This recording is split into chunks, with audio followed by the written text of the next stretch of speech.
Hello sweet potatoes and welcome to another edition of patch notes as fast as possible. Let's see if I can make this in under 5 minutes without excluding the relevant stuff and without wasting any more time with this intro. Let's just get started. First off, the Terrmian water park event was extended by one more week. During this 1 week, the quests will also give you double the pearls, so it counts as 2 weeks before this maintenance. If you didn't get your DUO Crescent Ring yet, now would be the best time to do that. And I don't know if you can pick the quest again for a second ring, but that would be lovely. The Mysteries of Summer challenge was also extended by one more week, and it also was made a lot easier in difficulty. As you can see from all of these changes, the quest was made easier in requirements and stuff like that. And because of that, I believe as a compensation for participants who started the Mysteries of Summer quest before this maintenance, they will get silver as, I guess, compensation, up to 150 million silver if you probably completed the entire quest line. Depending on the progress, the quest will also reward you with fine accessory boxes, so that's very nice, even more rewards, and at the end of the event you will get these titles. I'm going to guess most of us will not make it into the top 10 spots, so for the rest of the server you will get one of these 3 titles, or I guess all 3 of them. Moving on, the next event for this week, or the last one, is the Biancas Voucher. This one is not a new one, it's back, and basically if you need a ton of logs, you can spam gathering all day long and you will get a lot of logs by exchanging these vouchers. This one lasts for about 3 weeks, so during this time make sure to gather as much as possible. Moving on, ongoing events, Mysteries of Summer, Terrmian Water Park, Loyalty Attendance, and the screenshot event is over. So content changes, most of it it's just Node Wars. Let me try to recap it as quick as possible. The Node Wars system was revamped, and let's see, the most relevant parts will be that nodes will now be classified into normal nodes and Conquest War nodes. The Conquest ones will be split in 3 different tiers, so the higher the tier, the more tax you can collect from them. Guilds can now have up to 6 nodes instead of 2, as it was before. Actually, here is the summarized part, so up to 6 nodes are allowed per single guild. Guildmasters can assign a chance to occupy to the guild members through the guild window, and using this you can participate in the actual node wars. So using this chart you can see that, I believe this is how it works. If you already own 4 nodes, for the next one only 20 members can participate. So if you have, for example, 50 people attendance, you cannot really own more than 3 nodes per week, which is an interesting system. If you already own a Conquest War node, you cannot participate in the normal nodes and vice versa, so you have to pick between Conquest nodes and normal nodes, and also normal nodes and Conquest Wars cannot be occupied at the same time. Yeah, pretty much the same thing.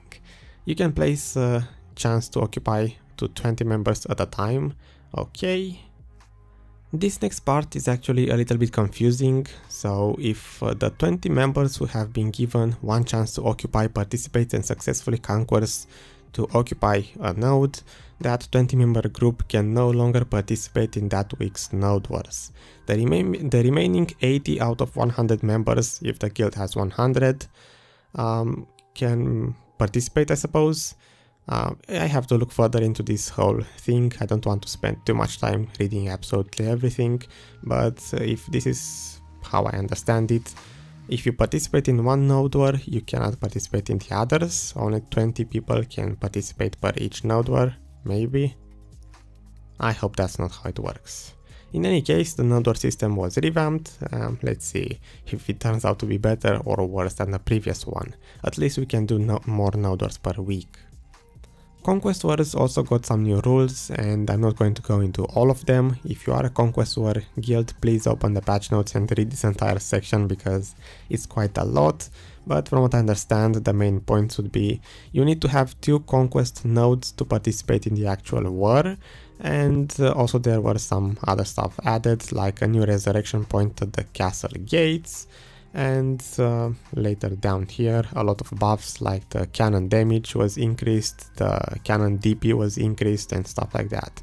So please read this entire section to understand it better if you are a Conquest War guild.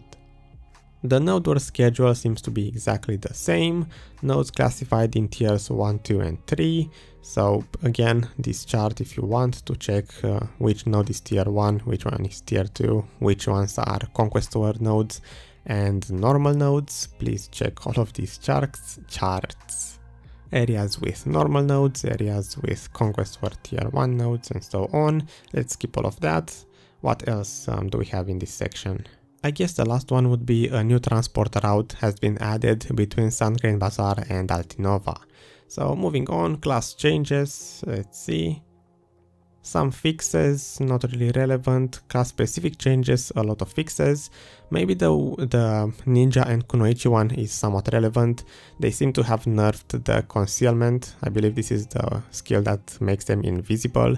Now it consumes stamina constantly if they move, and it regenerates it if they don't move, so it might be a nerf. And the defense effect of the skill Suicide Fall was changed from invincibility to super armor, so this may be a nerf for Kunos and ninjas. Besides that, nothing else is relevant, so item changes. New food items have been added, 5 grain chicken, this one, and grilled bird meat. The grilled bird meat seems to be to recover worker stamina by +3, so now we have another item to recover that. New Imperial cooking box has been added, the apprentice, yeah, exactly, for this food. We have a new Imperial box, new processing ingredients have been added, of course. 4 new accessories have been added to the guild shop that only last for 7 days and have the stats of a Crescent Ring, Tungrad Earring, Ogre Ring and Basilisk Belt. Sadly only lasts for 7 days, so I don't know how many people actually use those.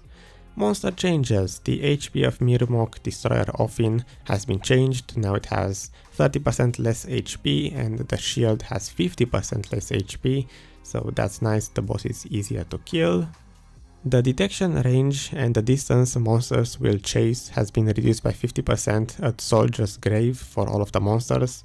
Maybe this will fix the annoying monster reset thingy, so Soldier's Grave might be a lot better to grind now, and we have some new titles for monster hunting. And I guess last but not least, quest changes, nothing really relevant, new knowledge was added, and interface changes. I guess the only one that I find relevant, clicking X on the notification that your value pack or Kamasiva blessing is going to expire will now actually stop the notification from popping up over and over. So that being said, the patrons are over. I wonder if I made it under 5 minutes, probably not. I hope this was useful, I hope you enjoyed it.